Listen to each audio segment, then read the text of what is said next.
Bismillahirrahmanirrahim. Ada satu hadis yang indah yang diriwayatkan Imam Tirmizi, ada juga sebagian diriwayatkan Imam Muslim. Suratul Fatihah ini isinya berdialog sama Allah. Saya paling nikmati baca suratul Fatihah dalam salat maupun di luar salat. Kalau saya lagi santai duduk habis salat subuh, wirid saya baca Al-Fatihah sebanyak-banyaknya sampai terbit matahari. Apa saya baca? Al-Fatihah saja, mengulangi berkali-kali. Wirid saya, wirid zikir, doa. Ada orang suka wirid la ilaha illallah, ada orang suka wirid salawat, ada orang suka wirid istighfar, ada orang suka wiridnya baca Quran. Saya wirid saya baca Al-Fatihah. Dahsyat baca Al-Fatihah, menyembuhkan penyakit, menabulkan hajat, mengangkat darajat, menenangkan hati, memberikan kemudahan, membawa cahaya dalam hati dan kehidupan.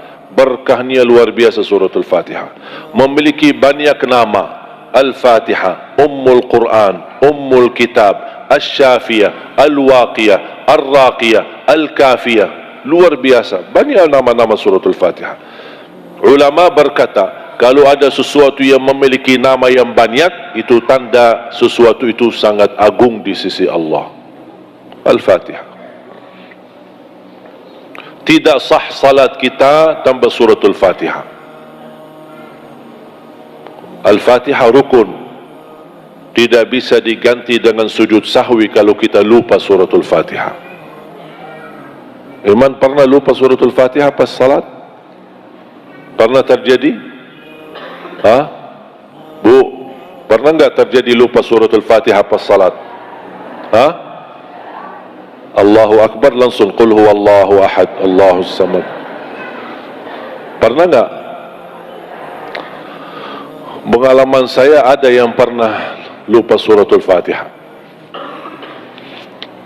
Jadi jamaah sekalian dimuliakan Allah Subhanahu wa taala, hadis ini sangat indah, menunjukkan Al-Fatihah itu adalah berdialog dengan Allah, berbicara sama Allah SWT. Setiap kita baca satu ayat, Allah jawab. Baca ayat yang kedua, Allah jawab. Makanya saya suka kalau baca Al-Fatihah, saya baca Al-Fatihah dengan tenang, pelan-pelan, dan tidak menyambung ayatnya. Satu ayat berhenti, satu ayat berhenti, satu ayat berhenti. Itu sunnahnya, dan itu cara bacaan Nabi Muhammad SAW di dalam salat maupun di luar salat. Jangan disambungkan, apalagi kita salat tarawih. Kan di Indonesia kan biasa-biasa sambungkan satu nafas, waddallin amin. Aku heran kenapa ini harus cepat tarawih di Indonesia, kenapa? Aku heran itu. Jangan-jangan ada lomba-lomba siapa yang selesai cepat dapat juara satu ya? Ada ya? Saya belum pernah dengar, tapi heran aku itu aja. Saya sampai sekarang belum ketemu alasannya apa. Saya pernah masuk satu musalla tarawih, salat tarawih di salah satu kampung. Bas imamnya masuk, Allahu Akbar. Saya subhanallah, Masya Allah, ini nampaknya tumakninah banget ini. Begitu kita baca iftidah, Bismillahirrahmanirrahim, Alhamdulillahirabbil alamin, Astaghfirullahalazim, saya kaget. Ini baru nikmat, kenapa kok cepat Al-Fatihahnya? Padahal baru tenang. Begitu saya waladdallin amin, Bismillahirrahmanirrahim, saya tidak mengerti dan memahami isi bacaan ini kecuali pas dia Naim, alhaakumut takatsur itu. Belum lagi rukuk sujud, Allahu Akbar, kejar-kejaran sama imam. Di samping saya ada seorang bapa waktu itu, kasihan, usia mungkin 80, 90. Taulah maklum bapak-bapak kan, ya Allah husnul khatimah.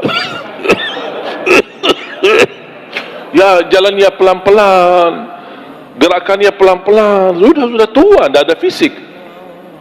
Imam rukuk, beliau sudah mau rukuk. Begitu belum sampai rukuk, imam sudah sami Allahu liman hamidah. Bapa tak jadi rukuk, berdiri lagi. Aku, Pak, ini tak rukuk bapa. Saya bingung. Pas imam sujud, bapa kan pelan-pelan mau sujud. Imam sudah selesai 2 kali sujud, sudah naik rakaat yang kedua, bapa belum sampai sujud. Akhirnya dah jadi berdiri lagi. Astagfirullah, ini dah bagi rukuk, dah bagi sujud. Pas di rakaat yang kedua, saya megang tangannya, Pak, kita pulang aja deh. Capek. Sebagaimana Al-Fatihah itu rukun dalam salat, tuma'ninah rukun dalam salat. Tidak sah salat seorang tanpa tuma'ninah. Mau salat 11, mau salat 23, mau salat 2 rakaat pun, yang penting tuma'ninah.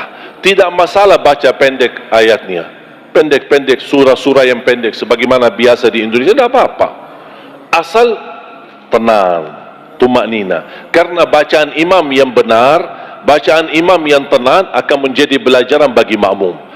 30 malam kita baca, mendengar bacaan imam yang bagus, indah suara, jelas bacaannya, sempurna tajwidnya, orang awam yang tidak bisa baca sama sekali bakal bisa baca. Karena setiap hari dengar bacaan yang pelan, bacaan yang tenang. Makanya jamaah sekalian, saya harap bukan masalah jumlah rakaatnya, tapi cara salatnya, itu yang harus diperbaiki.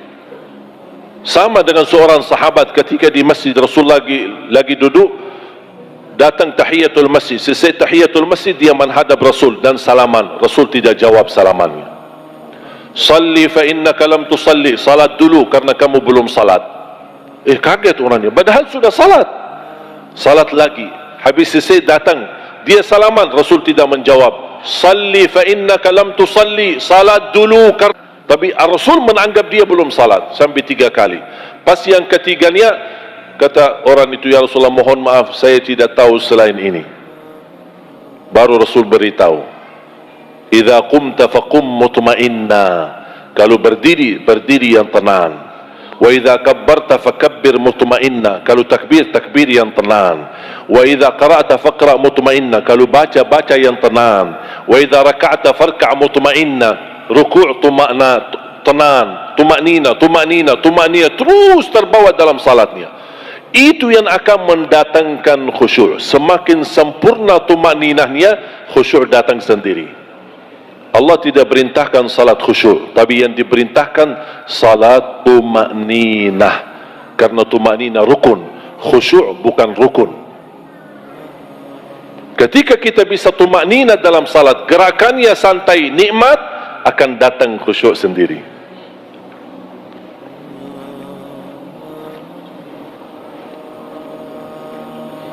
Sering kita duduk di masjid, ada orang belakangan datang tahiyatul masjid. Saya duduk di samping saya, ada orang tahiyatul masjid. Yang aku heran, bisa dia sambil jalan dia zikir Allahu Akbar ruku', belum sampai ke rukuknya subhanarabbiyal azim, subhanallah, sami'allahu liman hamidah.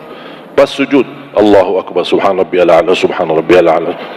Dia belum sampai ke sujud sudah subhanarabbiyal a'la. Makanya pas dia sampai sujud, suntuh sebentar, langsung Allahu Akbar lagi. Begitu selesai, ya Allah mohon diterima. Apaan yang diterima? Aku heran ya, kenapa kita salat 2 rakaat tak sampai 10 menit, tapi begitu caranya, wallahi kita malu sama Allah. Fantas bersabda Rasulullah, ada seorang salat 60 tahun salat, tapi tidak ada satu pun diterima di sisi Allah. Apakah kira-kira mau Bapak Ibu 60 tahun melaksanakan salat istiqamah, tapi tidak ada satu pun yang diterima? Mau enggak kita? Na'udzubillahi min zalik. Nikmati salat. Salat itu tali hubungan kita sama Allah. Kalau terputus tali itu, tidak ada ibadah yang lain yang bisa nyambung. Bukan hanya tiang agama, tapi makanya perintah salat Allah suruh Nabi Muhammad datang. Allah tidak turunkan lewat wahyu. Semua perintah agama lewat wahyu, kecuali salat. Nabi Muhammad harus naik, karena ini perintah yang agung. dan harus dia bertemu Allah langsung untuk menerima perintah itu.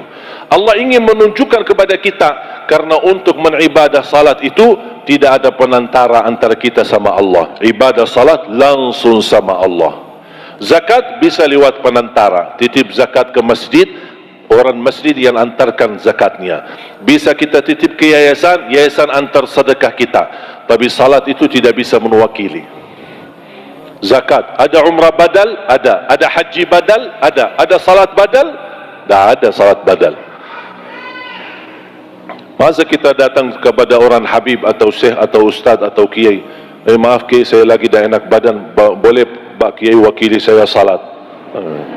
Kalau ada orang datang kepada saya jawab nanti, oh saya kalau mau salat nak bisa, tapi kalau mau disalati saya bisa. Disalati insyaAllah bisa. Salat tidak bisa mewakili. Satu-satunya ibadah harus dilaksanakan, dan satu-satunya ibadah tidak bisa ditinggalkan apapun alasannya, kecuali kalau terjadi dua hal: murtad, kafir, sudah keluar dari Islam, sudah tidak ada wajib salat. Yang kedua, faham ini? Apa? Kalau sudah begini, udah tidak ada wajib salat. Makanya saya sering kalau datang ke masjid melihat anak-anak muda lagi nongkrong di luar, tidak mau masuk ke masjid, dia bilang, ayo salat. Dia tak respon, tidak jawab. Oh maaf ya. Assalamualaikum. Mungkin dia begini. Ya, yang begini ya tidak perlu diajak, karena sudah begini. Salat itu tidak bisa ditinggal. Puasa boleh ditinggal? Boleh, kalau lagi sakit, musafir. Haji boleh tidak haji? Ada orang muslim tidak haji? Ada, belum mampu. Ada orang muslim tidak zakat? Ada, dia miskin, malah justru terima zakat. Tapi tidak ada orang muslim tidak salat semestinya. Makanya tahun 400 Hijriah ada pertemuan ulama di Maroko, ulama agama, membuat satu buku fikih untuk membantu umat supaya mereka bisa memahami agama dengan cara sederhana. Di dalam buku fikih ini yang dibahas oleh ulama ada salah satunya bagaimana hukumnya orang yang tidak salat. Apa yang harus kita tuliskan dalam buku ini? Ulama bingung menjawab. Dianggap ini persoalan yang kemungkinan susah terjadi. Itu menurut ulama dulu. Kemungkinan susah terjadi, makanya kami tidak berani memberikan hukum dan penjelasan. Karena tidak masuk akal ada orang muslim tidak salat. Ini zaman tahun 400 Hijriah.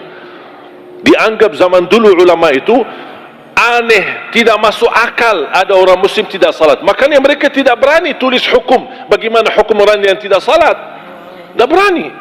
Karena itu sesuatu yang tidak bisa terjadi. Bagaimana kalau mereka ada di zaman sekarang? Banyak orang muslim tidak salat sama sekali, tidak salat Jumat, tidak salat sama sekali. Na'udzubillah min zalik. Makanya kita harus tahu salat itu satu-satunya ibadah yang tidak bisa ditinggalkan. Tidak bisa berdiri, duduk. Tidak bisa duduk, berbaring. Tidak bisa wudu, tayammum. Tidak bisa menghadap kiblat kemana saja. Dalam keadaan perang menghadapi musuh, tetap ada salat, namanya salat khauf. Ada cara, tata caranya melaksanakan, tapi tidak ada alasan meninggalkan salatnya.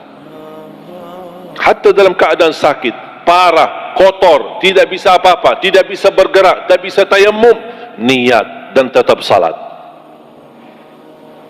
Ada jamaah kasar, tidak bisa karena sakit, boleh jamaah. Musafir, jamaah dan kasar. Kadang boleh jama', tidak boleh kasar. Kadang boleh kasar, tidak boleh jama'. Kadang boleh jama' dan kasar. Semua diberikan keringanan untuk tetap melaksanakan salat. Tidak ada alasan tinggalkan salat. Dan salah satu keindahan dalam salat melalui suratul Fatihah berdialog sama Allah. Qala Allah Azza wa Jalla, hadis Abu Hurairah radhiyallahu an, Rasulullah SAW bersabda, Allah berfirman, hadis Qudsi, qasamtu salata baini wa baina abdi nisfain. Aku telah membagikan salat menjadi dua bagian. Yang dimaksud kata salat di dalam hadis ini adalah suratul Fatihah. Salah satu nama suratul Fatihah As-Salah. Salah satu nama suratul Fatihah As-Salah. Kenapa dinamakan As-Salah? Karena tidak sah salat kita tanpa surat Al-Fatihah. Kata Allah di hadis qudsi, qasamtu as-salata baini wa baina 'abdi nisfain. Aku telah membagikan salat antaraku dan hambaku menjadi dua bagian. Fa idza qara'a 'abdi alhamdulillahi rabbil alamin, kalau hambaku mengucapkan alhamdulillahi rabbil alamin, qala Allah hamadani 'abdi, Allah jawab hambaku telah memujiku. Fa idza qara'a 'abdi ar-rahmanir rahim, kalau hamba membaca ar-rahmanir rahim, Allah jawab hambaku abdi athna alayya abdi, hambaku telah memuji dan mengagungkanku. Ketika dia lanjut, qala Allah fa idza qara abdi maliki yaumiddin, qala Allah majjadani abdi, kalau hambaku membaca maliki yaumiddin, Allah jawab hambaku telah mengagungkanku. Jadi yang pertama, Allah memuji, dipuji oleh Allah SWT. Alhamdulillah Rabbil Alamin, hambaku telah memujiku. Ar-Rahmanir Rahim, hambaku telah memuliakanku. Maliki Yaumiddin, hambaku telah mengagungkanku. Iyyaka na'budu wa iyyaka nasta'in, Allah jawab ini antaraku dan hambaku, dan apapun yang dia minta aku berikan. Subhanallah. Begitu dia Allah jawab, dia langsung minta apa? Ihdinas siratal mustaqim. Allah jawab apa? Ini untuk hambaku dan aku ijabah. Siratal ladzina an'amta alaihim ghairil maghdubi alaihim waladdallin. Allah tetap menjawab, ini untuk hambaku dan aku ijabah. Allah jawab kita. Amin. Apa artinya amin? Allahumma stajib, ya Allah mohon diterima. Allah jawab, aku terima. Indah suratul Fatihah ini. Saya paling nikmati dalam salat sunnah maupun salat fardu, seindah-indah baca yang selama walaupun penghafal Al-Quran, tapi seindah bacaan yang bisa dirasakan berdialog dengan Allah, itu suratul Fatihah. Wallahi nikmat.